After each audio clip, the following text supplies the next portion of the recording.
think they'd hear me. They can't hear Margie, they're not gonna hear me. Can you hear me now? That's right. She's better without the mic. I love it. Can you hear me now? Can you hear me? Oh, Allison. I Okay. forgot. That's the other reason the mic is good. I forgot Allison. I know, we have to be out of here at 6:45. I'm well aware of that. 6. Okay, I would like to officially call to order the New Shore Planning Board meeting for Wednesday, April 13th, 4 o'clock. It's a pleasure to introduce Corey Heinz, who's going to be our new assistant to the office. Welcome aboard. We are delighted to have you. Round of applause.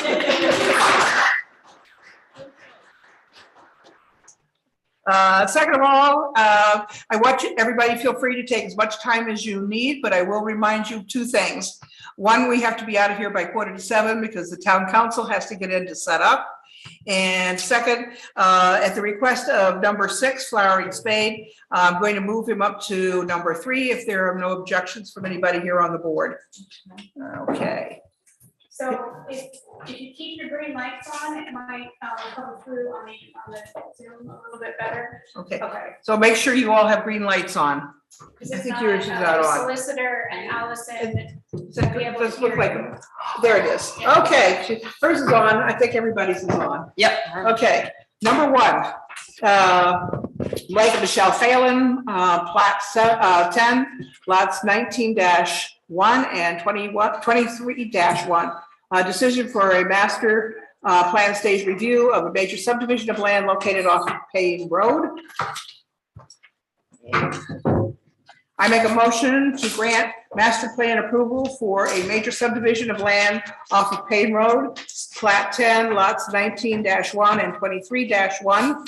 Do I have a second? Second. All right, so she seconds. During its meeting on April 13th, 2022, the planning board will vote to grant a master plan review for the above referenced subdivision. The plan involves creating 3 lots from 2 existing lots, plat 10, lots 19-1 and 23-1. 19-1 is currently protected by a conservation easement held by the Nature Conservancy that was recorded in 1992. An existing single-family home is located on lot 19-1 within a reserved building envelope, and 2 new building envelopes are shown on existing lot 23-1. The proposed plan includes a 7-foot wide water line easement located along the stone wall between existing lots 23-1 and lot 19-1. The planning board voted to approve a waiver for the width of that easement to be 7 feet rather than the required 20 feet within the subdivision regulations. As part of the division, the board has made the following positive findings regarding the proposal of all standards listed in section 307. 1, the proposed subdivision is consistent with the comprehensive plan. In the residential A zone district, the countryside, a desired land pattern use is low density. Residential development served by narrow lanes integrated into the existing pattern of fields and stone walls. 2, the proposed subdivision is compliance with standards and provisions of the town zoning ordinance. The proposed lot meets the minimum developable land requirements as defined in the zoning ordinance. 3, there will be no significant negative environmental impacts from the proposed subdivision. A significant portion of the property is currently protected by a conservation easement. The Nature Conservancy and the applicant will be amending the conservation easement language to prohibit further development of the property following development proposed as part of this subdivision approval. 4, the subdivision will not result in the creation of lots with such physical constraints to develop the land, those lots that would be impractical. The subdivision lot includes a minimum of 120,000 square feet of upland land after deducting wetlands and easements serving other lots. The lots will be served by individual OWTS and soil evaluations have been conducted. 5, all subdivision lots have adequate and permanent physical access to a public street. Access to Payne Road from the proposed lots is provided from either an existing 40-foot right-of-way or its extension, a proposed 20-foot right-of-way.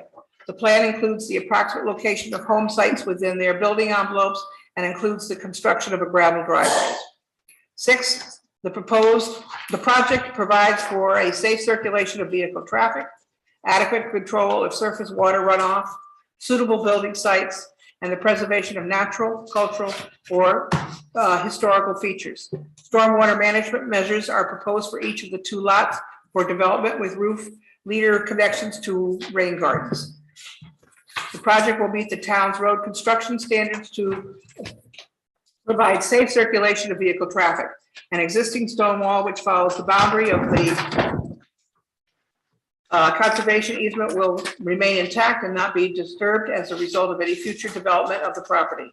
7, the design and location of streets, building lots, utilities, drainage improvements, or other improvements will not create soil or flooding erosion. The project will not necessarily impair scenic views, burden existing water supply, result in increased traffic congestion, create any ground of surface water pollution, alter or cut stone walls, or disturb any identified unique and or significant historical or archaeological sites. The 2 single-family homes will not result in traffic congestion. Rain gardens have been proposed to filter stormwater and provide water quality.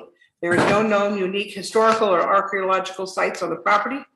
A water line easement exists on the plan, and the application includes a letter from the water company that the current public water facility is close to capacity during its peak weeks. The applicant is aware of this, and a private well was mentioned as an alternative source of water supply if the connection to the public water service is not available in the future. Conditions of master plan approval: 1, preservation of the stone walls existing on the property, and 2, the existing 8-foot wide vehicle access to a butter residential property, plat 10, lot 16, should be labeled as an easement on the site plan with a note referring to the legal document. Okay, are there any additions or corrections? Okay, all those in favor say aye. Aye. Anyone opposed? I don't know if everyone was there for the hearing, so Meeting. I don't think you were. Was it, last week, or the last meeting wasn't the hearing, I was just to do this. No. Before. It was a So I meeting before. Shouldn't vote on Okay, Okay, I'll withdraw it. okay. So vote, it. Hold voting, on a minute. I wouldn't You have have 3 seen people? who was there. okay, look back. Because if, we need 4 members, so. I think you were there. It was only. Just when was it? That I was February there? 9th? That I was there. Okay. Yeah, It was only Yep, them. you were there. I think it's only Bill that was not there. I won't swear to it, though. Okay, so then the 4. Okay, so, This has voting, been going on so long, I can't remember. so voting to approve is Mary, Chris, me, Sosha, and Gail is recused, so, and Bill was absent, so that should do it. All right, thank you.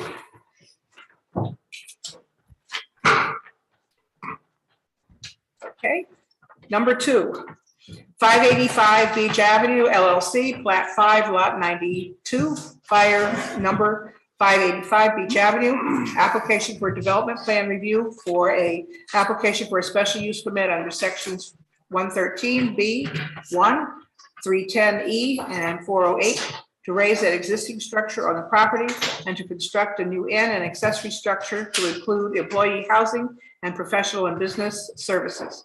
Review and act on waivers request and set the public hearing. All right. Who is talking for the group? Yes, if you'll use the microphone and introduce yourself, that'd be great. Hi, Frank DiBiase Jr., 585 Beach Avenue LLC.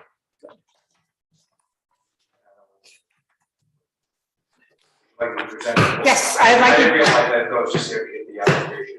Okay, so Right. Yeah, just an I'll overall just give view. you an overall view. I would like an overall view, kind of where we are, where we're going, and then we'll go through the checklist, and that's basically what we're doing, but My best, trying to present accurately what we're trying to accomplish. great.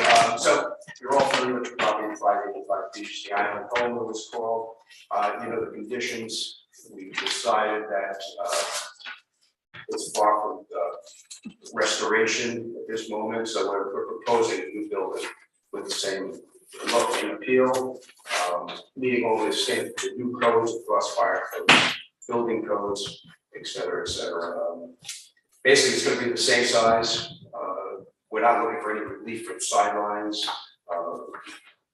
Height restrictions, we're gonna stay, of course, in the limits. Besides that, there isn't much more besides the plans presented. So they probably all do it. Okay, so questions from the board, Yeah, and then we'll go through the checklist, so. okay, I should have listed what page I found that information on, but I wrote that the footprint is going from 1,477 to 3,681 square feet. Is that correct? Because you said that there would be no increase, and that's approximately 240% increase in footprint. I apologize, I meant increase as far as impeding on sideline restrictions. What's permitted in the zone is, that's what we're proposing. Gotcha. It's so difficult to put a 10 room in under the new file was regulations, square footage size, handicap regulations, and doing it under the footprint that exists. It's impossible. Okay, a follow-up question. By the way, I basically saw nothing wrong with it. I just want No, I got this, some things clarified. Have you spoken to the water department about an increase in use of water and what your allowable amount is going to be? We have, and we're waiting on the water department, to my understanding, is correcting, or if there really is a problem at the moment, they're trying to find out I'm being careful what I said, but they're gonna hopefully resolve the issue they may have prior to this even being constructed. Right now, it's on well, so we can just keep it on the well water. It's on well. Okay, if you're on well, then we're not gonna, you Yeah, it's know, on, it's been operating on well forever. It was never hooked up to the city water, so. Okay, and then the last question I had was just a verification. By the way, just to note, we would like to hook up to the city water. Yeah, right. Yeah, absolutely. So, That may be that difficult. would be the plan. That may be difficult. Your employee housing is decreasing, is that correct? From 1,803 to 1,298? It's probably the footprint, because I believe it's 2-story now. I Yeah. don't have the plans before me. Oh, so, okay, it's a So footprint, I believe existing is on one level. We're proposing. I think, a double level. Gotcha. That's all I have. okay? Anybody else got questions? Go ahead. Are these questions on the plans? We could ask Frank anything you want. If he doesn't want to answer it, he can say so. Okay. I noticed that there, and I'm fairly new to the board, so I'm learning a lot about what we're allowed to, what's our purview and what isn't, but I noticed there were 3 kitchens on the property, 2 in the employee housing and 1 in the main house, and I think there's only 1 allowed per 20,000 square feet in mixed use. I mean, in that zone, that is mixed use. Yeah, Gail, I'm not familiar with that, but whatever Okay. is permitted, I believe, I hope I didn't ask for anything besides what was permitted. Okay, I just saw there was a kitchen on each floor. I don't know if one of the kitchen services, the breakfast for the guests. Right. Okay, well, it was, in the main house, it had a kitchen, and then the back quarters had a kitchen on each floor, and if it ends up being a 513, that's a great plan. If it ends up being year-round employee housing, or year-round housing. It is year round. Okay, Where our plan is to, like, keep the spring house open year round, we're Mhm. planning on this also. okay. In fact, which is, I think, great for the town, we're up to about 43 employees full time. Great. Okay. Good. I have one question. Yeah, go I'm just ahead. trying to find it. I thought it was in here. Well, you can do that, I'll ask one. Frank, you talked about 2 rooms for spa or possibly 4 rooms for spa. I could only figure out where you had the 2 rooms. I couldn't figure out where you'd be putting 2 more rooms that you said was possible. In the outbuilding, we have a lot of demand, people ask for spa, I never been to a spa, so I don't know. I've been to one and I want you to know they're lovely. We have a lot of people asking, just with the wedding business and so on. So my son thought that possibly if we put a spa component into this project, annually, people come out as a retreat. When we might come out and say, we're gonna spend a weekend on Block Island, and go to spa days, I would do a spa weekend, sort of thing. It's nice. That's, Okay. this is new to me, the spa business, so. I don't know. Well, I'm just talking about the placement of the There's rooms. there'll be rooms that were designed rooms specifically, all the hours rooms. I Yeah, guess. they, in your, what I call your outbuilding or your building moving to the left as you're coming in. There, I noticed there's room for 2 spa rooms at that point. You just said there might be a total of 4, and I couldn't figure out where you were putting the other 2 rooms if you go to 4. I'm not sure you're Yeah, I'm going. not familiar with what he's proposing either as far as that's concerned. Okay. I don't know. answer that question, but I thought there was 2 rooms. There are 2 rooms in there, so, in that, outbuilding. But the, writing that I was reading said it might be a possibility of 4. I couldn't figure out where you put the other 2, so. That's just something to talk to them about. I'm glad you brought that up, I'll check into it. Check into it, that's Last fine. I heard was 2. Okay, 2 it is. Maybe then. he has 2 private ones, I don't know. Okay, all right, Chris, did you find your question? Just on the main building, number of rooms now to what it's gonna be. You're not Maybe seeing it it, was same. Same. 10 rooms. okay. 10 So the rooms is- majority of the changes are to the back building where the spa, because you're going up a story. Correct, Yeah. correct. So basically, permitted is 10 units, it's existing. The employee housing is existing. So we're basically saying, we're gonna go in and make a Add a major spa. capital investment, take it down for a brand new building Yeah. up with some employee housing also, which. Yeah, I mean, you're basically adding just the spa component after all said and Yeah. done, because you're just going up a story, the spa's on the first floor, First there's a, floor. yeah. And I believe that's where the office is going also. That's where you get the office That there. would be the check-in office, sort of. I don't have any questions. Okay. Anybody else? All right, thank you, Frank. We'll go through the checklist, and if we have more questions, we'll ask you. Thank you. Okay. The checklist, it's submitted number 1. Number 2 is not applicable. Does anybody disagree with that or want additional information? This is by the way, this is the checklist for development plan review. It's about halfway through your packet. You want to just state what it, at least. Let's see. Number 2, what is it? Number 2, a copy of all variance modifications and or special use permit approvals attached to the property. Share. Yeah, I don't think there are any. There are none, so it's not, so that's fine. Okay, 3, all materials required in support of a special use permit decision. Oops. Were you marking page 1? Okay, page 1, and look, it says here, checklist for development planning. We have 2 checklists in here, so you want to make sure you get the right one. I'm still on the first one. So it's the second one down, about halfway through your packet. So You're halfway looking at the items that are requesting a waiver. through. They're requesting a waiver. To see if- There, that looks like it right there. There it is. Got it. Thank you. You got it too? Sorry. Did you find it, Bill? Looks like that. Well, Okay, It's in this, the front. about halfway through. Yeah, I'll share it with him. Share it with, that's fine. yeah, Okay. Number 3, all materials required in support of a special use permit decision revised to reflect that decision, including any conditions or stipulations imposed that's not available this time. So that is done. Okay, number 4 has been submitted. Number 5 has been submitted. Next page.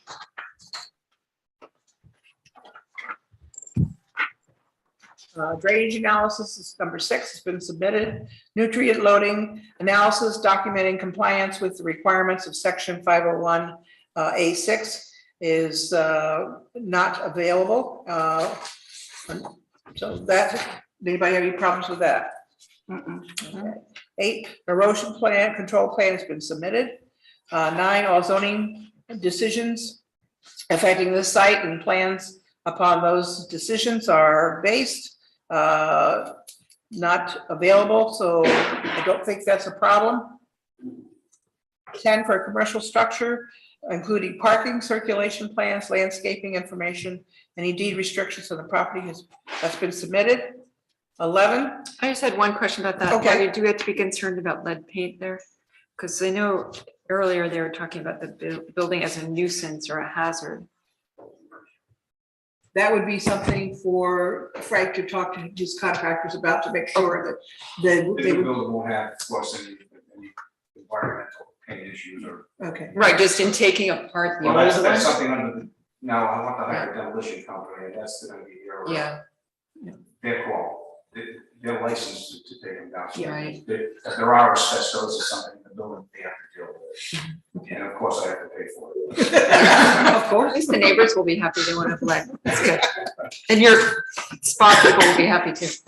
Okay, 11, letter from the town building and zoning official documenting the appropriateness of parking provisions and the compliance of proposal and other applicable regulations. I did not see that. Is that, You don't have that because I'm recused from zoning official duties for this application. Okay. The town planner will review it. okay, fine. So that is basically it. Is there anything else we want to discuss as far as waivers go? Go ahead. I just had one quick question about the CRMC waiver. I don't know if they have jurisdiction because it looked like it was within 200 feet of the Trims Pond, but I don't know. I can answer that. Okay, yeah. We hired Principal Engineering, so they did all that. Okay. All the applications, they went out surveyed, so whatever had to get is done. Terrific. For I wasn't sure what the coastal setback was with. was. Great, thank you. Okay. Any other questions or comments? Otherwise, we need to set a date for the public hearing. I had a couple quick things. Good, go ahead, Ed.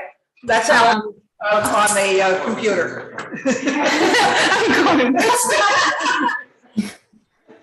I just wanted to clarify the surface, proposed surface for the driveway and parking area. Says porous. On the plan. What's the question? What is the material of the parking? Oh, okay, Frank, On Allison, the plan, I know there's different materials. it just says There's a porous. small section of pavers, I believe, and then there's permeous materials that they specify on the plan, I believe. Just says, So it's addressed on the plan. Yeah, it says, I think it says porous. Pavers. Pavers. And then I think it said gravel in another section, if I recall correctly. I have porous pavers and gravel. And Yeah, the porous pavers are in this, in front of the office building. Yeah. And the occupancy on the employee housing? What is the anticipated total occupancy for employee housing? How many- 6 rooms, There's 6 rooms. Manager on site, but account for 6 people. 6 people. 6 people. I was wondering how many total people. Okay. There's a spa person that would be here and Mhm. manager, day manager, night manager. Okay. Okay, anything else, Allison? No, not today.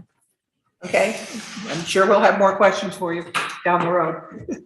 All right, Jen, You want to set the public hearing for May 11th? can you be ready for May 11th? Okay. All right, then I suggest we set the hearing for next meeting, May 11th. Can you make a motion? Okay, I make a motion that we schedule the hearing for, what is this, 85. 585 St. Beach Avenue, LLC, for the next meeting, which is May 11th. 4 o'clock. Do I have a second? Second. Okay, all those in favor say aye. Aye. Motion carries. Now, your question. Quick question, if you know of anyone in the neighborhood that, I don't have a problem having a private session if I have the spring house, share the plans, answer any questions with any of the neighbors. If there's. If anybody comes forward. Probably, there's any questions anything you have, or Or they can come, changes, you know, they can just come to the I don't meeting. know if anyone has, anyone, in the real estate, I know you had a property one time next door with, folks around. Yeah. So there is. well, that's a nice offer. Usually they come to the hearing so that they could be on the record, but that's a nice offer if they wanted to come up and just look So I'm at open to it, so if you hear of any, Okay, that would really basically be Jen Brady, because they would work through her. call Jen and say. You can put a note in your letter that needs to go out to the abutters saying that, so that they have your contact information and, What letter would that be? so your attorney will send out a notice to the Oh, that's abutters. great, that had been notified, Yeah. great, so I'll put that in, great, thank you. Yeah, that's a good idea. Thank you very much for Thank you. coming. Thank you. Okay. This time I could interrupt the hearing just to introduce myself. Can you hear me? Yes. Yes, my name's Robert Kavanaugh. I'm the acting solicitor this evening. Bill Landry had a scheduling conflict. And before we move on to the third matter, I think Flowering Spade LLC has been moved up to the third matter. I want to put on the record my recusal based on a conflict of interest. The attorneys representing that entity are members of the firm at which I work. And so I will be recusing on this matter. Okay, thank you. All right, number 6, we're moving up, is Flowering Spade, request for a Mylar to be signed off as a subdivision is not required. Introduce yourself and explain our problems here. Sure. So good afternoon. My name is Chris O'Connor. I'm an attorney at Richard Kavanaugh. Our offices are located in Providence. This is our client's application. Really, it's an application for Mylar review, but it really is to report a survey, an Alto survey conducted in its property lots located off of our access from Cornet Road. We're requesting no relief from the board. This isn't not something that requires a hearing. It really is what we consider an administrative function. To have the board or have Mr. Chair or the administrative officer sign off so that our client can record the Alta survey that it has had for its property. In anticipation of preparing for this, and I understand that this was on your agenda 2 or 3 weeks ago. This was your last year. In anticipation of preparing, I noticed that the zoning certificate from the building official, which was issued 2 years ago, concerning this property or properties, was made part of the materials with the agenda. And it really tells the tales of these 2 lots in the survey and the reason for the survey. And I don't want to read it to you because I believe you have it. But it's clear from the zoning certificate signed on the 24th of June 2020 by Mr. Tilson as the building official of the town, that he makes findings of fact really in the first half of this zoning certificate with respect to the lots. I think it does a good historical chronology really of why this is in fact 2 lots and has always been 2 lots. And I think the key items that are mentioned in the zoning certificate are, as far as findings of fact are concerned, which again chronicles what he reviewed in reaching his conclusions. He takes note of the 1950 Waterman engineering map, what he refers to as the Sheffield plat and envelope 77 in the land evidence records of the town, showing the 2 lots identified on the plat as the north long lot and the Z plot. Both of these lots are surrounded by stone walls. He goes on to note that the warranty deed recorded in the town's land evidence records, line 41 at page 278, described the property as that those, quote, that those 2 certain lots of land surrounded by stone walls known as the Z plot and the North Long lot as shown on maps of the land in the town of North Shore. And again, parenthetically, it refers to the 1950 Sheffield plat. He also notes that the warranty deed clearly describes the precise bounds of the 2 separate lots, which are bounded by the stone walls, and refers to the measurements taken by Waterman Engineering in creating the 1950 Sheffield plat. And he also significantly notes in number 5 of his findings, quote, I did not find any recorded deed, planning board approval, or action by a previous owner of the property to merge the Z plot in the North Long lot into a single lot as shown on the assessor's plat 2. He then goes on to reach his conclusions, which he certifies in his capacity as the building official. He notes in number 2, the property consists of 2 lawful prior existing dimensionally conforming separate and distinct lots of record existing prior to March 15, 1989. The Zeke lot and the North Long lot. Number 3, he knows the property will hereinafter be identified as Assessor's Plat 32-1. And he refers to it as parenthetically the Zeke lot, and Assessor's Lot 32-2, parenthetically the North Long lot. Both lots are located on Assessor's Plat map number 2. And additionally, he notes or concludes that lot 32-1 and lot 32-2 are in compliance with the residential density and dimensional standards of the residential RA zone, section 306B and 306C respectively. And he notes at the very conclusion that the owners will be responsible for providing the necessary deeds, lot descriptions, 2 lots for recording in land evidence records of the town. So I don't know, frankly, because we weren't here at the meeting, we considered this at the last meeting, consider this a truly administrative function.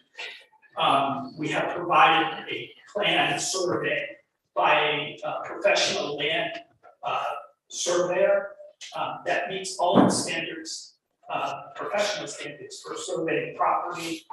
The plan itself is in conformance with the zoning certificate. And all we merely ask is that the town sign off on recording the survey that the client conducted of its own property with land evidence records. Okay, thank you.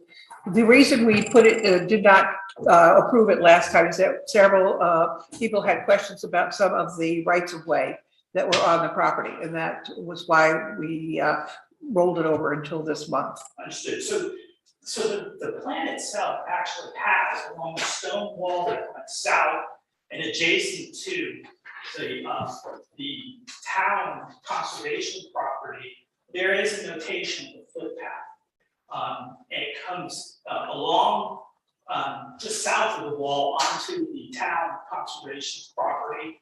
And as the property meanders, it takes a turn and follows the inside of the stone wall, the lead along the Zeke property line. But there's nothing that's being done here that's in this survey of our client's own property that is dispositive. No one's giving up any rights. No one's claiming rights. This isn't an effort by a landowner to gain an upper hand or anything like that. There are notations of footpath. We do know that a property owner did attend. We reviewed that property over, Steve. There's no reference in our deeds that reference that property, or no reference in that property that reference our client's property. Again, we don't believe there is an issue regarding the right of way, but certainly if there are issues regarding the rights of way, that those are usually handled in a different forum. Exactly, that's not us. Yeah, it really is. So with that said, unless there are any other questions, I respectfully ask that you sign off on this. Yeah, I think the property owner did not want to lose his right to walk over the paths which he's enjoyed over a number of years, so. Understood. Okay, good. Any questions from the board? No? All right. Jen, does this require a motion? All right. Okay, well, I will be responsible for signing this, or Jen, one of us, so thank you very much for coming and for your presentation. Thank you for moving me up. Oh, my pleasure. Okay. All right. The next one is Christopher Heise, and I have to recuse myself because I have property in that subdivision. So I'm going to turn it over to Chris Willing because our vice chair is absent today. Thank you, Chris. Go ahead. All right, so number 4, Christopher Heise and Crystal Heise, Plat 9, lots 7-1 and 7-9-2, application for an administrative subdivision merging 2 lots on Mohegan Trail. All right, Chris. No problem.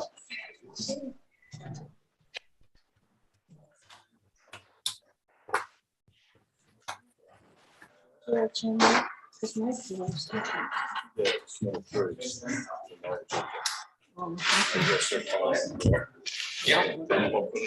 evening. My name is Nicholas Gorham. I'm from Gorham and Gorham in Situate, Rhode Island.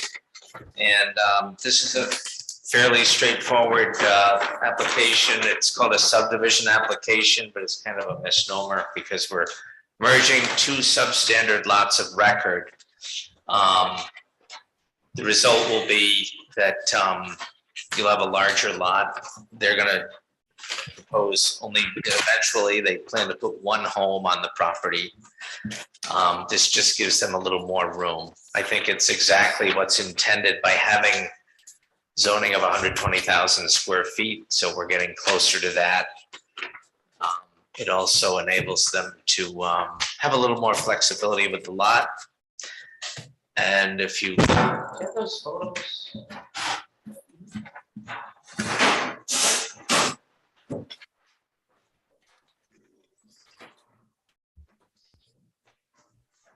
Good. So this is the second lot. It's just an entry into Cataduma, which was the creation of Durand Maynard and Catherine. Family different path, started with a Y. So this has a beautiful canopied entry. This is the lot, the smaller lot that they're buying. It's to add space. They want to keep the trees because they're nice, and it gives them a right way that goes into Cataduma. So the whole thing fits together really nicely. Mr. Calderon is here to explain or answer any questions that you might have that are more of a planning and surveying nature. But to me, it's a super idea. And it's consistent with the comprehensive plan. So it's really long.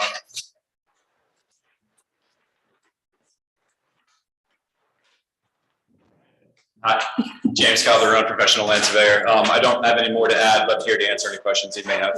I have no concern about any of this. I do have a question.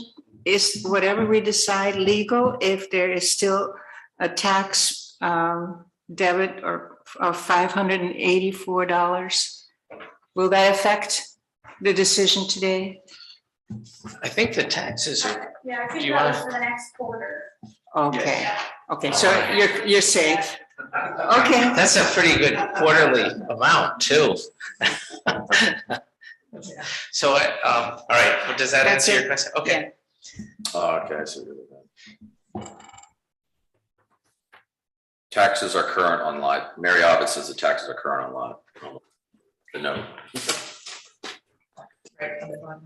Anybody else have any questions? The checklist is complete. We need a motion. Allison might want to weigh in on it. Allison?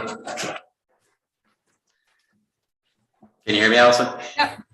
I guess just one question, the access, current easement access, through the property versus what's being proposed, is it staying the same? And like the consistency of that easement area, the right of way, there's a width on the plan. I guess my question is it a consistent with the easement that's being proposed to access the rest of the prior subdivision? Yes, I mean, they can enter the lot from Mohegan, I guess, right? And I think that's probably what you're gonna do, or not. Here, the access to both Chris, lots. can you speak into the microphone, because Allison won't be able to hear you and. Sure. Sorry, Chris Heise here. Thanks for hearing us. The access to the lot is unchanged since aerial photographs of about 1939.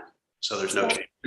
What is going to be, yeah, for the new lot, that's the new property that's being built, is a driveway access off of Mohegan, that's what you're saying? There could be, yeah, easily. It would go through a stone wall, so we prefer to just access it off that same right of way. So Yeah, so I'm talking about the gravel, what's shown here, gravel driveway, the existing right of way width? Is anything changing on the existing No, right of way? Like any improvements there? And is the width the same? What is the width of that? 10 feet, 10 feet? more or less, yeah.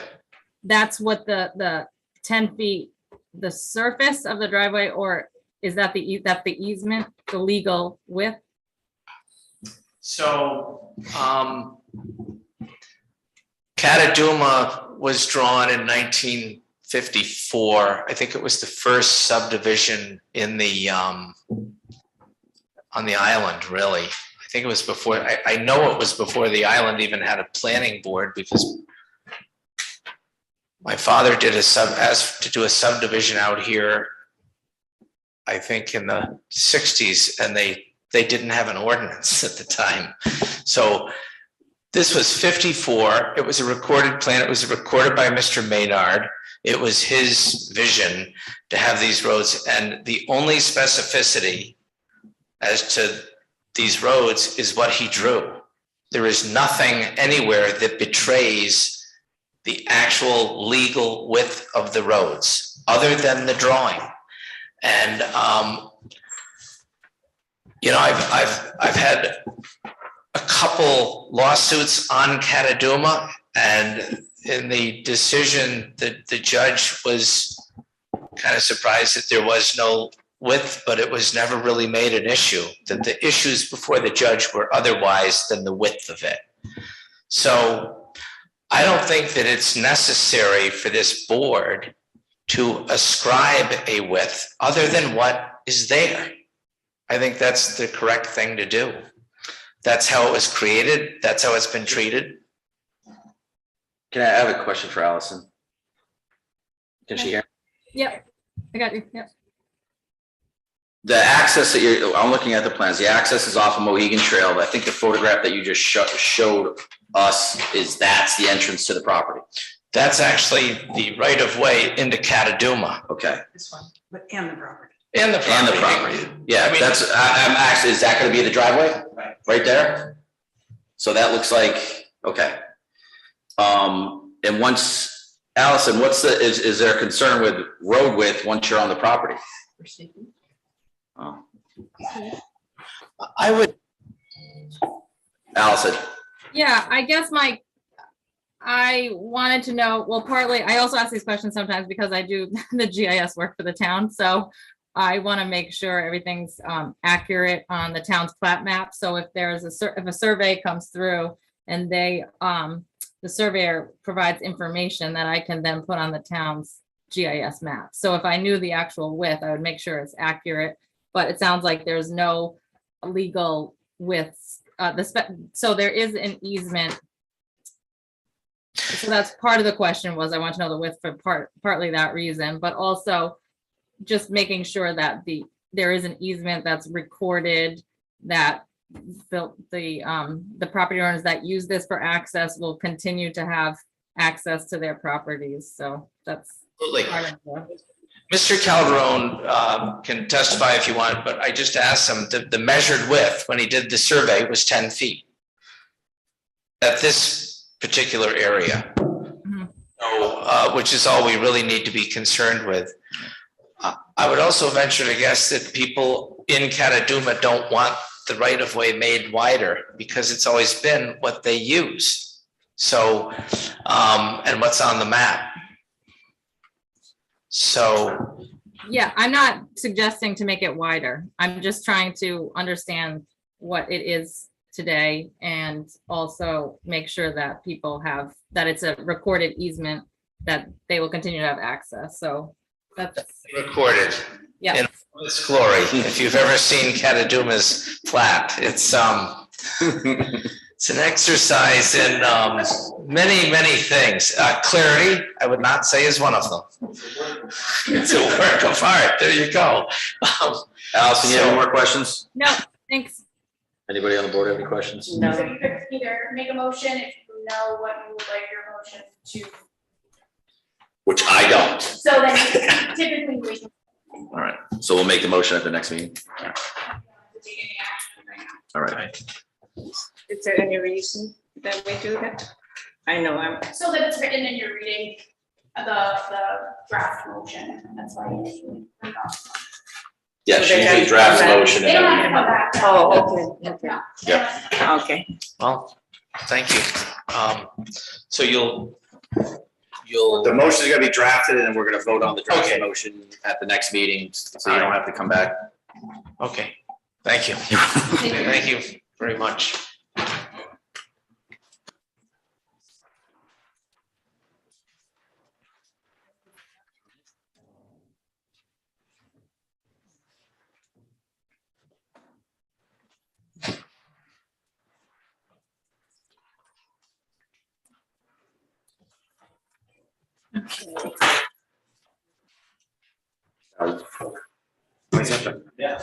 We're now going to numbers 3 and 4. Oh, wait till they go.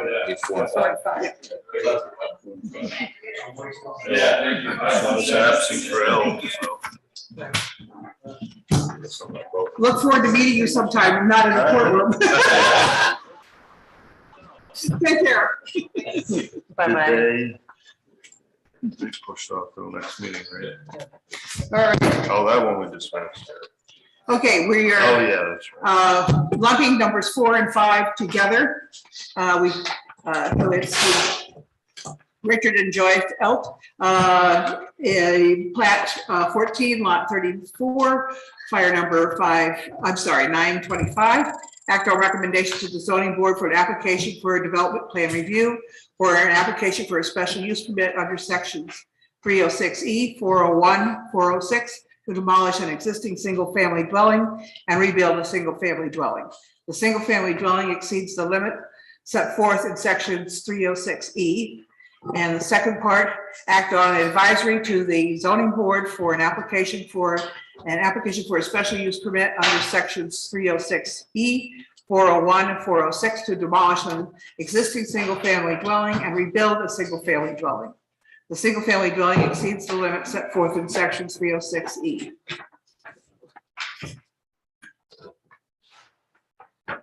I would like to make a motion for a favorable advisory opinion to the zoning board of review on the special use permit and development plan review applications for the proposed residential redevelopment of plat 14, lot 34.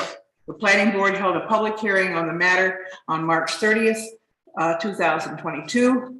This, by the way, refers to the site plan by Thomas Principal, dated 11/8/21. Can I interrupt you? Yes, you certainly may. I don't think there were 4 members. I was absent. Okay. Oh, Christine's absent. Christine's absent. Oh, dear. No, I have 3, Chris, Margie, and Gail. Okay, so we have to have 4. Even though I was not here last month. Right, so the public hearing was last month. Oh, right. And Yep. if you, I mean, Yep. you are able to go back and watch the Yep. YouTube video and if you end up feeling comfortable voting, but I'm Yep. assuming that Christine would I forgot. be at the next meeting and you would. Yeah. Okay, I'm perfectly happy to roll this over to the next meeting. Perfectly happy to look at the YouTube. That helps them show me back next month, right? Yeah. So So, we'll have a quorum next month. yeah, I forgot there was only 4 of us at this. Right, there were only 4 people at the last meeting, meeting, yes. so, Yes. it would be- And I'm assuming that Christine will be here again next month, so, will this slow them down at all? No, they're already, Actually, you lost the quorum last night too, so this won't hurt. Okay, thank you for taking the joke away. Anyway. I hadn't realized we did not have a quorum, so. right, we didn't know Christine wasn't. No, this was, as I said, Christine notified us just shortly, so something, I don't know whether it was work or illness or what, it's none of our business, but, so this was unintended. And I didn't come to this, I'm here with someone else. Oh, no guilt. No guilt at all. Okay, fine. So we'll mark this for May. Can I ask a question, Margaret? Yes. If I have some additions that I'd like to see, I had already emailed them to Allison, but we wouldn't discuss that now anyway. No. Okay. Just mail them to her so she can have a heads up. And then when I read this next month, you can add to it. Or if you and Allison decide that you want to submit it to the whole board for us to take a look at and revise part of the thing, we could, but that's not generally the way we do it. It's generally added on after the decision is read, is an addition or correction. Right, so Mark, you would read the motion and then someone seconds the motion and there's discussion and then you could Amended. add. Amend, you can take out, you can add The in, whatever. motion is Marty's, so she'd have to withdraw that motion and then.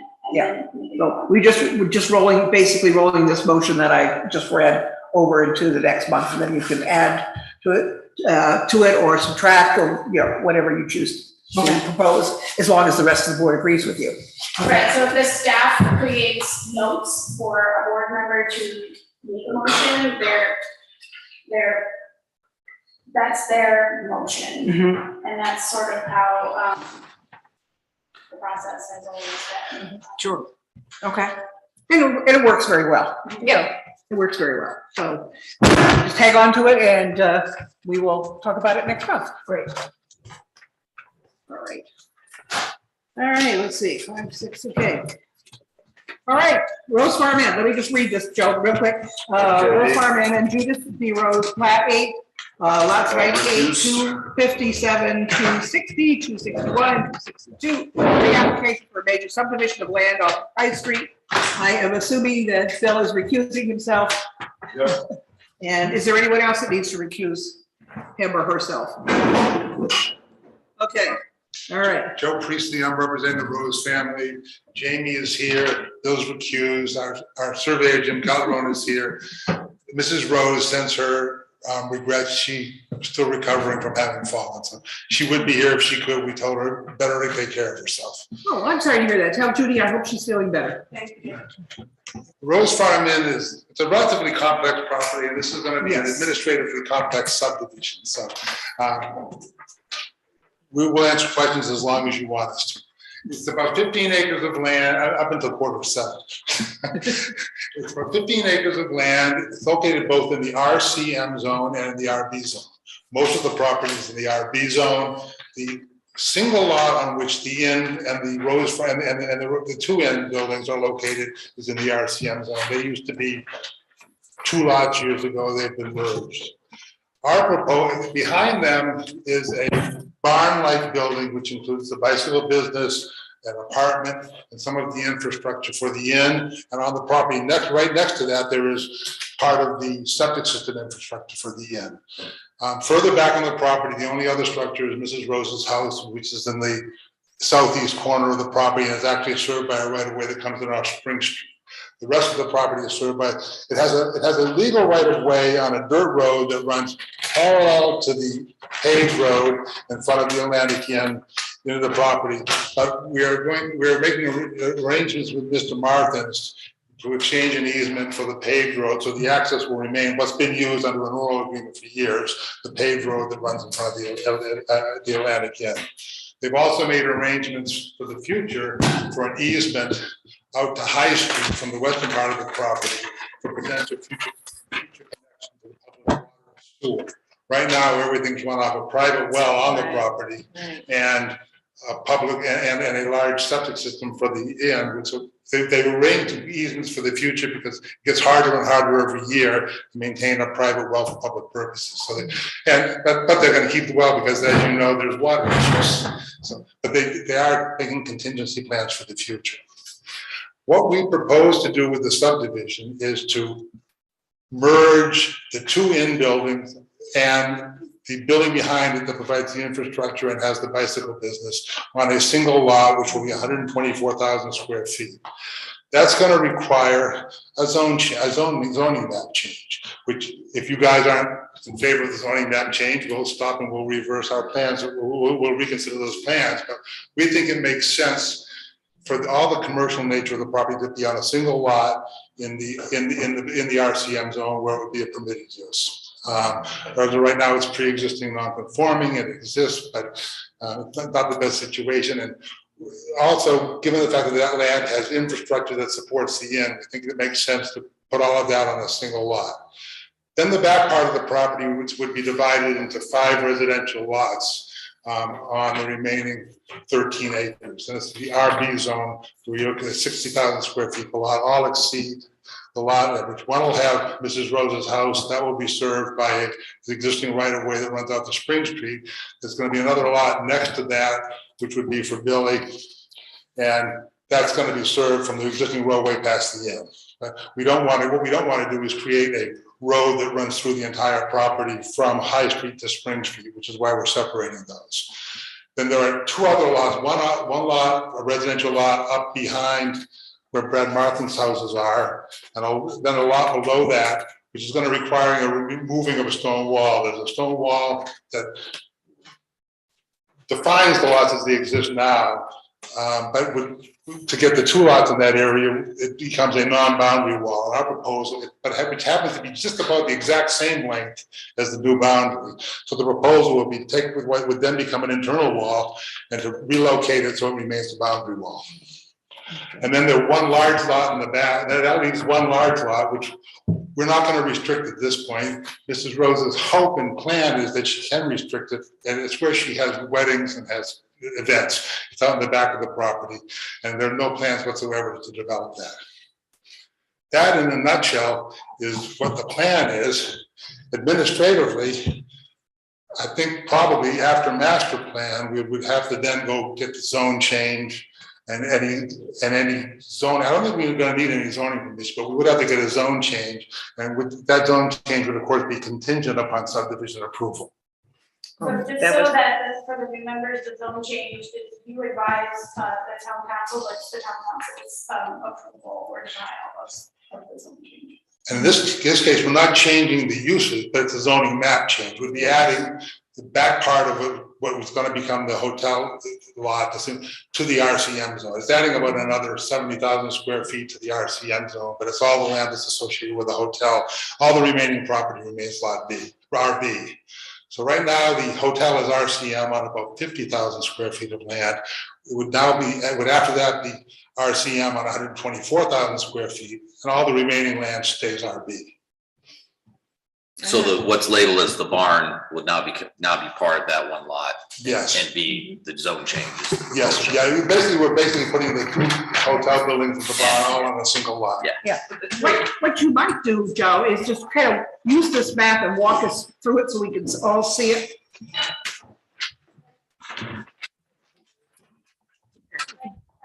You have a visual or something that you want to use? I don't have. I do, but I mean. That would help. Something. I just think this is complicated enough that.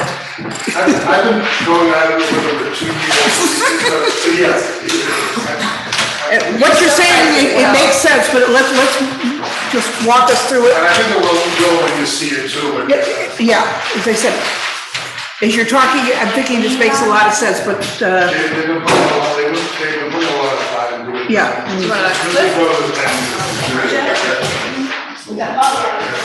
Perfect. Okay, good. I got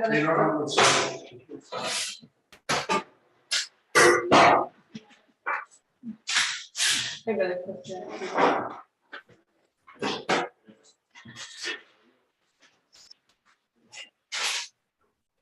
Do you have markers, Jen? Because then Why markers? yeah, then you can just trace the lot as he talks about them. No. I think I can show you. Right now, you've got lot 257, which is here surrounded by walls. That's an undeveloped lot. You have lot 260, which is the inn and the hotel.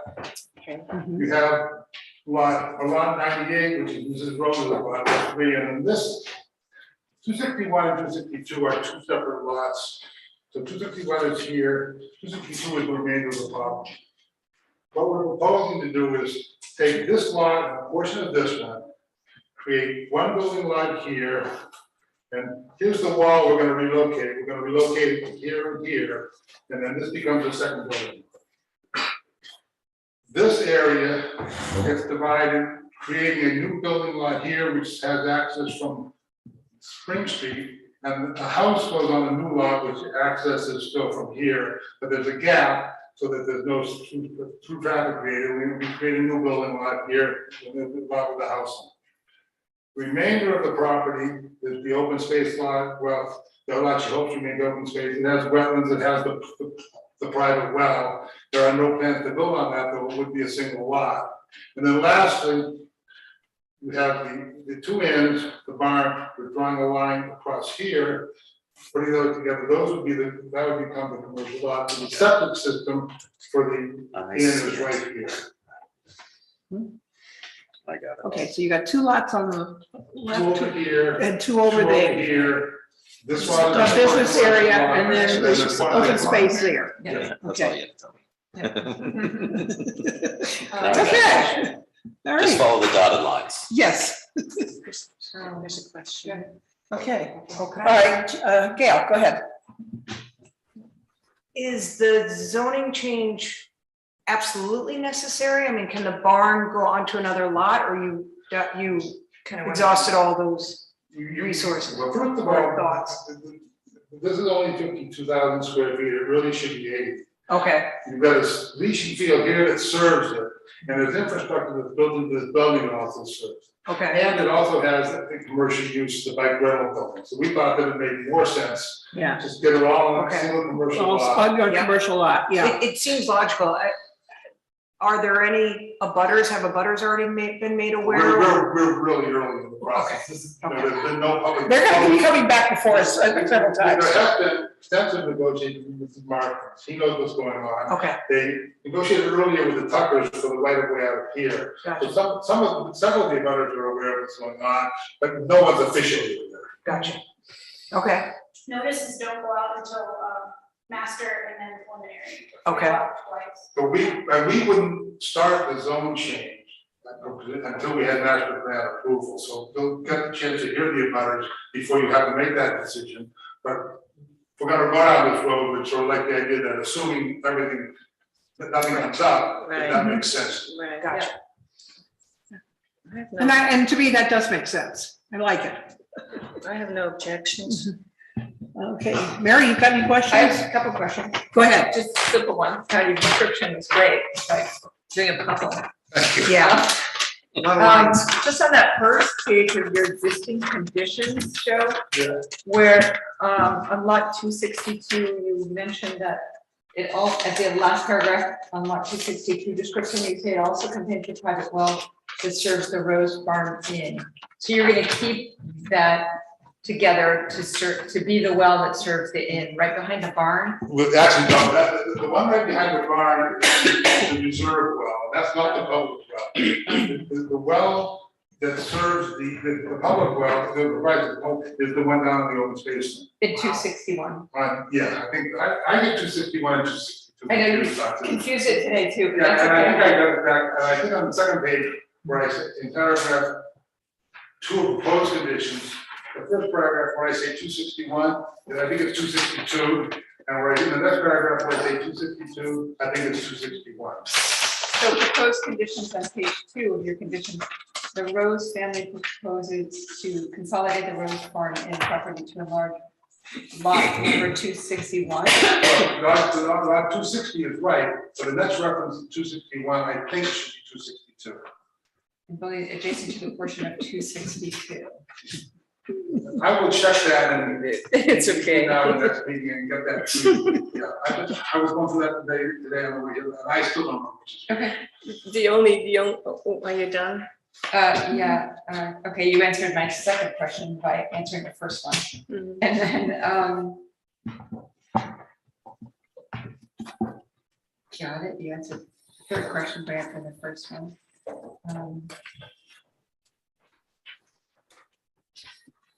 Okay, yeah, I wasn't clear in your description on the second page of proposed conditions.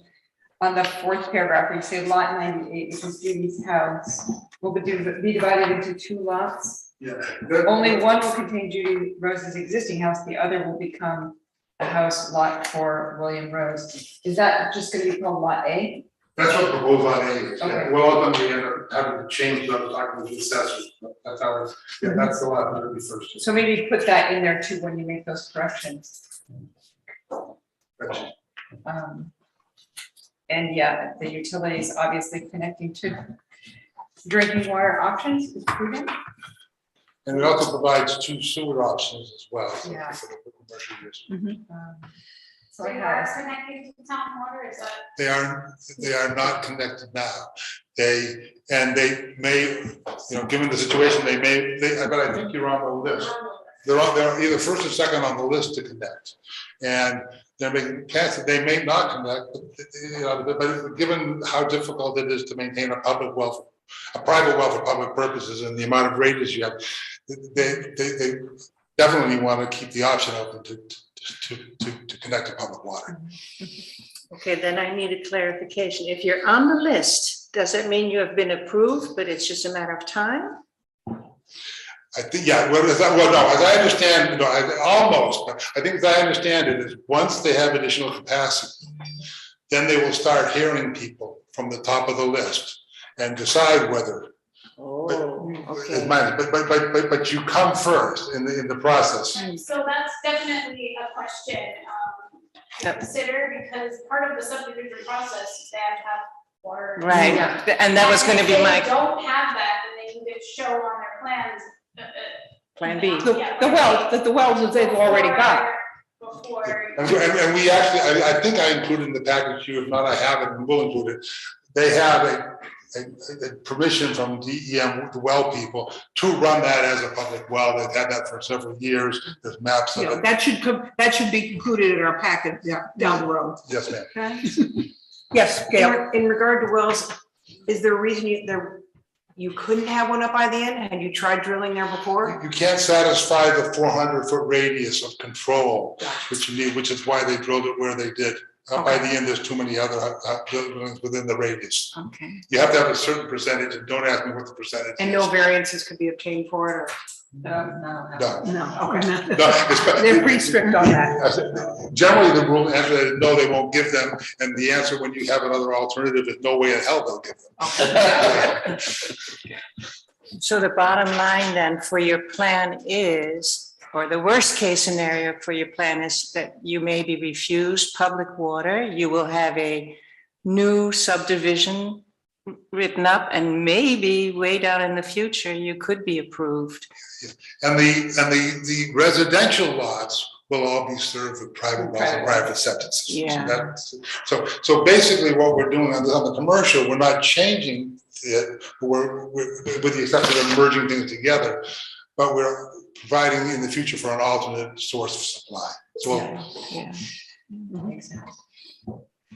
I just have one more question if I can. Yes, you may. Just at the top of the map, you said you're in discussions with Martins already about that proposed easement, that little Yes. triangle. Yes. Looks like it's RAD has just accidentally probably. Yes. gone in there. Okay, so that's proposed, that makes sense.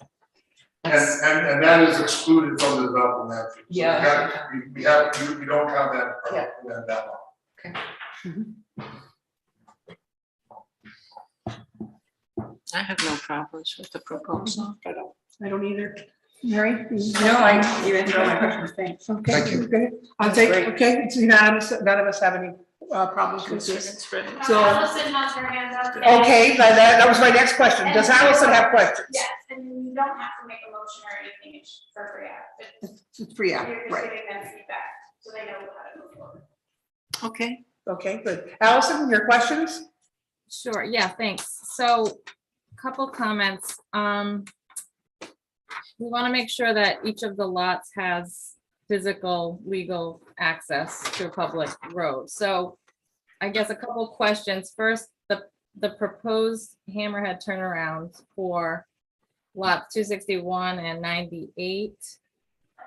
I'm not totally clear which lot some of the land belongs to in the center there, like the proposed, where the boundaries are. But so if that could be a little clearer. But then there should probably be also an easement through you're saying it's going to be access, their access is through 260? Yes, there's an existing roadway, and we will be giving for the other lots, that right now it's all the same owners, so they haven't had to do it, but there will be easements for both access and utilities given over the roadways that are shown there and over the hammerheads. Right, so, yeah, so that, I just want to make sure that's going to be coming, that an easement will have to be shown on the plan through that property. And also on 98, the access, right now, I'm not totally clear. There's a gravel drive. Is that where you're saying the easement is coming in? Yeah, that's an existing access to Lot 98 from Spring Street. So we propose to continue that as it is. We don't show the entire length of it on this map. We can show it on, and we can also, we will show it, and we will also show the access to the north past the Atlantic Inn on probably a separate sheet of each map, but this one's getting big and busy. Oh, yeah, but right now it's just, the plans show it as gravel drive. It doesn't mention a right of way or easement or reference to that, so. It is a deeded easement, and we will get you the reference on that. Okay, and then I know there's still a couple question marks on utilities or wells, and there would need to be, once this, in order to approve the plan, easements shown on the plan for that, for the wells, if it's on another lot, correct? So just making sure that all the easements are shown, and that the appropriate land area is deducted from developable land area, just to make sure you're still maintaining that required minimum amount after, if you have easements serving other lots, those will have to be deducted. So I just wanted to kind of remind everyone of that. Thank you. Anything else, Allison? Nope. Okay. Can I make one suggestion?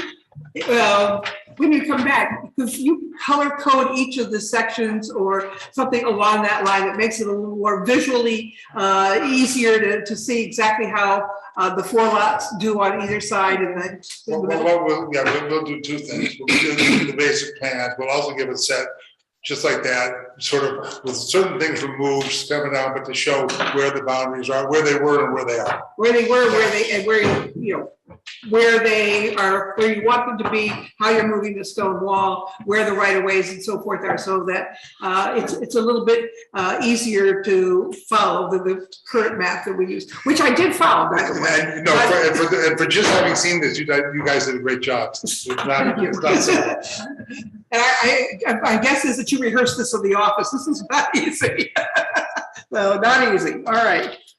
Ambitious. Yes. Actually, it makes a lot of sense. So I'm glad you're going to do this. I think it makes a lot of sense, but it will take several steps. So do we need to schedule anything, or do we wait till? We have to get back to you. You have to come back to us. Yeah. Okay, fine.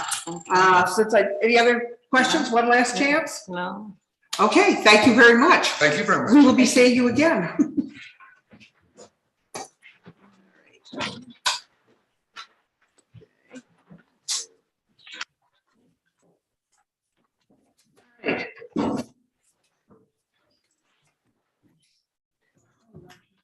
Okay, discuss the results of the large house survey, discussion regarding amendments to zoning regulations related to size and massing of residential structures, zoning ordinance section 604, residential structures meeting certain thresholds, section 514, residential structures in the RA and RB zones, section 11, general prohibitions, and sections 306E and 307E. And I will turn this over to Allison. Okay, thank you. So we had distributed a survey publicly end of January, I believe. Yeah, January 25th through February 15th, a few weeks. There was quite a large number of responses, over 200. And you were provided, it was conducted through SurveyMonkey, so everyone was provided a copy of the analyzed results. And there was a lot of content there. It's pretty lengthy. lots of comments, specific individual comments in addition to the response. So overall, over 70% support, the regs, large house regs generally. One thing I thought was interesting, about 25% of the respondents said they were planning to build or expand their residence within the next 10 years. The largest, in regards to house size, the most common response, what you consider to be a large home, was between the 3,000 and 4,000 square feet size. There seemed to be support in regulating size based on lot size, so some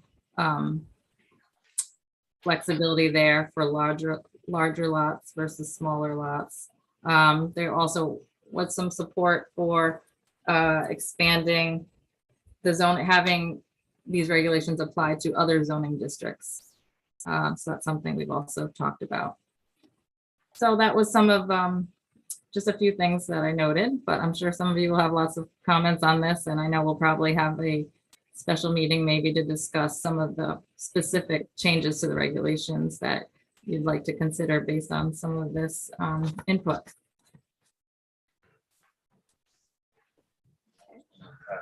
All right, comments or questions? Comments? Yes, Yes. comments, go ahead. Okay, Jen, did you Xerox this for everybody, or did you just email it to them? Is that your one? Yeah, that was email. Okay, Yeah. so there were about 233 responses. Do you know, Allison, what the statistical significance of that would be? No. Some of these responses weren't just residents.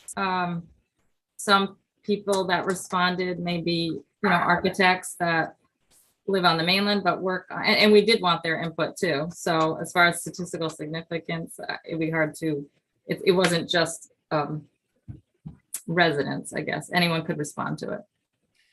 And second, I have a bunch of stuff I want to say. Is that okay? Yes, it is. We have a whole hour. Or 15 minutes. No. I need 5 minutes at the end for the minutes. All right. I would like at some point, if not now, for the sake of transparency, to inform the public that this study has been completed and make the results available and tell them where they can be found. I think that's a courtesy to our town. It's all on ClerkBase, it's already there. I know, but to let them know that they can look at the results. Do you know what I'm saying? It's a slight little. Okay. We can put it, but what about putting a note on the bulletin board? I have had several people ask me about it, and just as a matter of communication, that's an easy way of, and then tell them how they can go to ClerkBase and get it. Maybe. As somebody who's not on the bulletin board, I think in the spirit of open meetings and public information and access to all stakeholders, that the Blackhawk Bulletin Board is not sufficient in terms of public notice. Okay. Like, I really feel strongly about this, that you are, all these surveys are just going to an appointed group of people. Not everybody wants to be on the bulletin board. Some people have had problems getting on the bulletin board. There might be a lot of homeowners out here who are like, I really don't care about someone's lost cat because I'm not here all week. So I see your point. I'm not making a plug to pay money on advertising for the Times. But I think if you're any group doing an official survey, should probably put a public notice somewhere that anybody can see when that is where they expect. Okay, that will be my suggestion. Yeah. In addition to the bulletin board, we certainly would like to put a little blurb into the Block Island Times. Well, I think that to her point is it's a very valid one. When the survey went out, if it's an official survey and if it's a survey, like technically, as a survey, should it be public, like put out the notice any agenda would, or any any meeting, any. Oh, no, we do. I don't know what the town's policy is, because, it's a good point. Just simply putting it on the bulletin board is useful, but certainly I don't read the Block Island Times, so just putting it in the Block Island Times isn't useful to me. So I think a combination of whatever. We will do a combination. Whatever. Point taken. It's something I never considered when it came to surveys, because every department here has done surveys, and it's kind of to a targeted audience, So when it's to a targeted audience, Well, what do the results really say? I can tell you that the survey was not just the Block Island Bulletin Board. It was sent to 70 people outside of the bulletin board, and What do you mean 70? So sometimes, at least, like all the boards and commissions. yeah, so and somewhere in the future, when this everybody- technologically this town gets with it, like a survey like this should go directly into the tax data. Like everybody should have an email contact in the tax database. And when you want to do a survey, it should hit that database. And it's just a group. Block Island taxpayers, this is who we're sending it to. And I don't know why we haven't achieved that yet. We're so far behind technology wise, like it's just staggering. This isn't even something we need broadband for. This is just organizational. Or mailing to it's voters. or voters. How to find out. We have old fashioned post office. But I do want to avoid the paper part of it. Like I don't see, like paper surveys are counterproductive. They don't send at them some back. point. Right. But a notice in the mail could. This is just a notice saying this is where you access it, SurveyMonkey, whatever, with a link. And we're using this as a guide. This is not going to be the absolute ultimate of what we're going to do. It's a guide in a direction toward which we are going to move, but we're also going to hold public hearings and so forth down the road. And then this goes to the town council, and they will have a public hearing. So there will be plenty of bites at the apple and have a chance. To your point, like anybody that. Trend lately, that people are doing more and more surveys, and they're really just fitting the block. Then all this should be accessible. Not to do that. Yeah. So what I'm saying for Just trying to the, go in every direction so that it's out there and people to the surveys, so.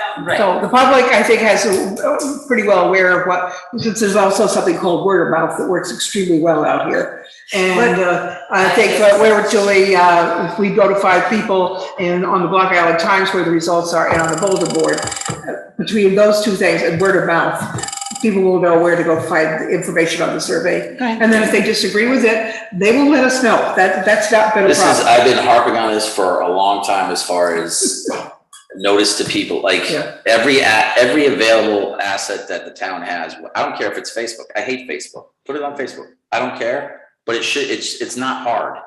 And the resistance that we got, particularly when I sat on town council, of achieving transparency and notification is staggering. I can't understand why it's so difficult. People resist change. They get very nervous. This isn't even change. It's like, it's just like common courtesy just to notify people. But it's also change. Of a meeting being canceled, or not a piece of paper on the door. Like, just, who's coming, call a few of them up and then get it out a bunch of different ways. It's just something I just never, it just frustrates me. We got that point. We're not there yet. Once the town launches the new website, I think a lot of that information will be on the website. Jen, I've been waiting for that for 5 years, so I'm hoping it happens. At any rate. Not everybody, let's move along. I just think it's. Go ahead, next point. If we ask people to spend the time to do something like that, they deserve to. Okay, here we go. If I had to take away one major point, and I'll only make like 7 others, and I will leave out the 50 others for when we work on this. The one major point that I took away from this was that although there was a huge range of agreement on how large a house would be considered large, there was a mathematical term is mode. There was a mode that fell somewhere in the middle. But then I said, did they interpret that as living space or footprint? Because if you look at our allowable footprint versus what they answered, the house could be twice as big. So anyway, we have to look at those numbers. And that's part of like the survey process, is making sure that the questions are. It Right? might be clear to us because we do this every day, Right. but it doesn't mean it's clear to everyone. Well, That's what I said, this is a guide, this is not. And you know, it's sometimes when you're an expert, you assume that others also know. And when I look at house size, we've been talking about footprint now forever, so I think in terms of footprint, but I don't think the public does. Anyway, Well, yeah, and there's living space and then there's also the actual Right. footprint, so there's actually two different. so what I did was as best as I could, I divided the results into two categories where there was strong or relatively strong agreement and relatively strong disagreement, and we don't discuss those now. But what I found as general observations, what I found to be interesting is that there was a strong support for the 513s. Housing for workers, including caretakers. People would give an opinion and then follow it by saying, as long as, but please include, that kind of thing. Lot size came up many times as being was it a contingency? Is that the right word? Determination. Determination. And varying, yeah, and having percentages versus, Yeah. having every lot size fall into the same category. The lot size came up under size of home, under number of accessory structures, the size of decks and porches. And that repeated itself many, many times. There is still a strong preference for protection of natural resources, including water. And yet they want in general, they want a flexibility in regulations. So I'm seeing us walking a fine line of balance. There was a general concern over accessory structures becoming a second home. They are looking too large. There was quite a bit of concern over regulations resulting in massing of a structure. General concern over outdoor lighting. But people did not come to an agreement of what the character of the island ought to be, which I understand. And there was a general concern over the availability of water for drinking gardens and pools. So I found that interesting, but I am so mad at myself for not having spotted that question about house size, you know, that how it could possibly be misinterpreted, or were we talking footprint or were we talking? I was talking, I mean, in my mind, livable area. Yeah. That's the way I thought, that's the way I read that question. I wasn't thinking, I was saying living space and that's solely because of the conversation we had a while back about, you know, justification of living space. And I said, I could justify 6,000 square feet of living space if I need to. I mean, the range was very easily. The range went up to 15,000 square feet. Really, that's how wide the range was. But that mode was somewhere in the middle, and I wish I had written it for tonight, but it was somewhere little around. That 3,000 to 4,000. 3 to 4 was the most popular answer. Yeah. And I said 3,000 to 4,000 when I read that. So my final comment is, if that was what it was, how it was interpreted, that would imply a footprint, which is half.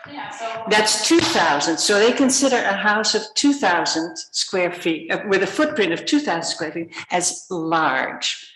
And we have, under our zoning regulations, that you can build a house with 2,000 square feet footprint without any special permission, right? And 3,500 feet with a special use permit.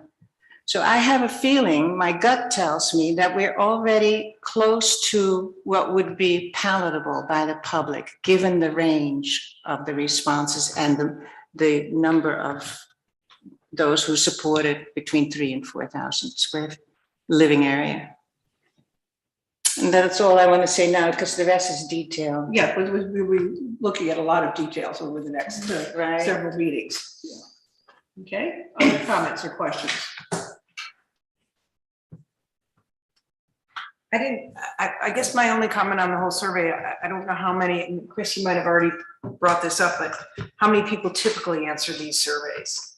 You know, because it seems like such a small number in the big picture of how many people own homes here, how many people visit here. I haven't participated, well, the rec department, I try to get them to do one every 3 years, just to keep everybody's needs changing, you know, as far as when it comes to recreation, and what age groups you're servicing. If we got 200 responses, which we have, I think the past 2 times, we thought that was good. Okay. But I think that's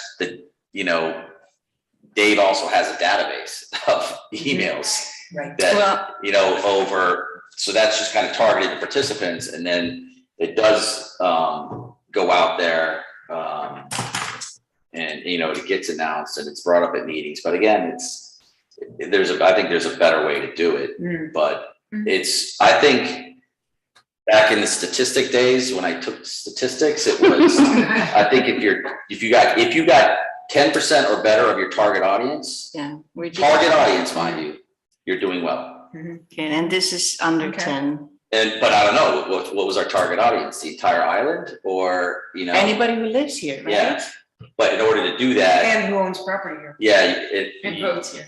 you have to kind of hit your. That's why I asked what the statistical Well, significance was. what's the tax base? How many people are in the tax rolls? 1,600? 1,500, or are we over 1,500? Oh. So, 1,500 and you got 233. So you're right, and the survey was created just to get some feedback. Yeah. I think 233 out of 1,500. If it actually got to all 1,500, which it didn't, we know that. So I think. I missed it. I don't know, I don't know the final number. Allison, what was the final number that it went out to? And then you look at our responses. You don't really know how. We don't know how many people saw it. It was posted. Jen helped with all that distribution, like a lot of people in her contacts. Like she said, the boards and committees and other professionals that work with the regulations. They're not residents, but they certainly might have some valuable input on, since they're the ones that kind of know the regulations the best. I think 233 is a good response number. But I think like for something like this, I mean, it's good. It's a good response for us to get our talking points and kind of get a feel for it. Yeah, you just need some direction. But if, the real audience, I think for every survey that goes out, it should be the taxpayers. And if we don't have a comprehensive database of taxpayers, some of them are corporations, I understand. I don't know if this survey was supposed to be. No, I'm not saying it is. This is supposed to be guidelines for us to look at. I think the question was, is 233 a good response? I think it is. I think it's great. Yeah. I think it's a good start. Yeah, I was surprised at how many people weighed in, and again, just look at it as another method of input for people. It's not, it doesn't need to be statistically significant. It's just another way of getting public input. Some people, not everyone wants to come to a meeting or is available to come to a meeting or public hearing. So it's an additional method that people can provide their opinions to the planning board. How long was it made available for people to see that it was out there and then respond? It was January 25 through February 15th. So that's 3 2 weeks. 3 weeks. So you could definitely get the trends, like you see trends. As so should, summarize, you see the trends. So it definitely helps for future discussions. Wrapping our heads around it. It was fun. It was fun analyzing that. Yes, I bet it was. Yeah. Well, I think at this point, we're probably ready to set some dates when we can come and just concentrate strictly on this. So I heard back from most of you for May 9th, May 16th, and May 18th for setting special meetings. And probably for the large house ordinance and maybe 513, depending on the status of that. Okay, so So if you didn't respond, Billy, yeah. I should be You can make okay. The Monday, well, I think the What's it? 9th and the 16th are Mondays. And then That's May that. 18th is a Wednesday. I think I'm free on all three. Why don't we schedule 2 Mondays to start with? May 9th and May 16th. Yes, and then we'll see how far along we get. If we need more, we can do that, but let's start with May 9th and 16th. Allison, are you available those days? So the 9th, I can be here virtually, not in person. The other dates I could make work. The June dates were better, but for in person. It's okay virtually. I think on Zoom is fine, because I had June dates, I had most of the members couldn't be there or several. Okay. Yeah. And then are we agreeing that we're sticking to specific topics for these meetings, or? I hope so. I mean, I wasn't planning on opening it up to the applications. No, I'm not talking about this really should be based targeted as a work session for the planning board. And if you want to make it the large houses plus 513.5, but I was thinking at least one just large house, because we sort of got to come together on what Allison to start writing up. And in order to do that, I think we need to have some discussion on whether, we think it's 2,000 square feet, or do we want to look at 4,000 square feet? We just need to come up with some agreements that can give Allison to use as guidelines if she puts it together. I like the idea of the percentages of the land. We need to look at that more carefully and see what the pluses are and if there are any minuses. Because tell you the truth, I only see pluses, but I'm sure there's got to be some minuses, but I don't know what they are. So I think we just need to have some discussion, maybe some more information. And Allison can provide that for us on Zoom, as well as, although I do like in person where we could all look at each other. We could do that on the 16th. Go ahead. I'm wondering about the 513, since it's such a hot topic right now, with It's a very hot topic. proposals already given to the town council by just a kind of a grassroots group, put together a proposal of changes they want to see at 513. They've already presented it to the council. But the council hasn't sent it to us yet officially. Okay. Right, so Oh, once they're the- coming to us first? They have to send it to us. Once the council sends it to the planning board has 45 days to respond to that proposal. Okay, we don't have it yet. So we don't have it yet, so Okay. we should leave it alone until it's sent to us. And then again, we may need a couple of special sessions to work specifically on that, Okay, since we do have a 45-day cutoff period, okay. okay? But you could talk about what you think for changes to 513. I'll put them both on the agenda, so you have flexibility.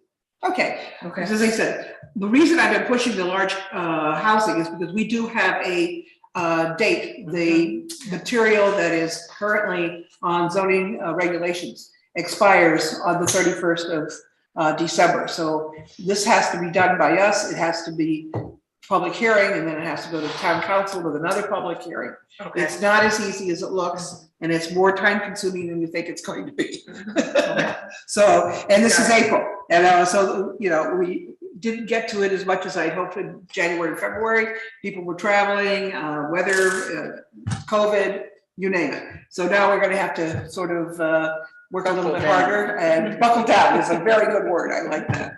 So, anything else before we move on to minutes? What time, Jen? 4 o'clock. 4 o'clock. 4 p.m. Okay. Jen will send out notices, so May 9th and May 16th, correct? Correct. May 9th and May 16th. And then if you want to if you would like to look at your calendars for June, if you think you're gonna need, I know everyone gets busy, so, Tell you the wait truth, and see how it goes. I would say let's see how the first session goes, and then at that point, start scheduling in June, because by that time, town council may have also set 513 to us, and we may want to have some more time in June. But by that time, people will have an idea of what their travel schedule is, or graduations, or whatever, we get to, that go to the first part of June that makes life hectic, so. All right. So you have 2 minutes that I need approval. The first one is for February 9th. The second one is for March 30th. I looked through them. I did not pick up any errors. So if anybody has any comments or questions? Otherwise, I'll make a motion that the meeting, that the minutes for the meeting, February 9th and March 30th be approved. Second. Socia seconds. And again, any questions or comments? All those in favor say aye. Aye. Anyone opposed? Motion carries. Thank you very much. I make a motion that the meeting be adjourned. Second. Notice the time, because we'll be. That was We'll be great. back later in the season. Do I want credit for today? Get credit. I get credit.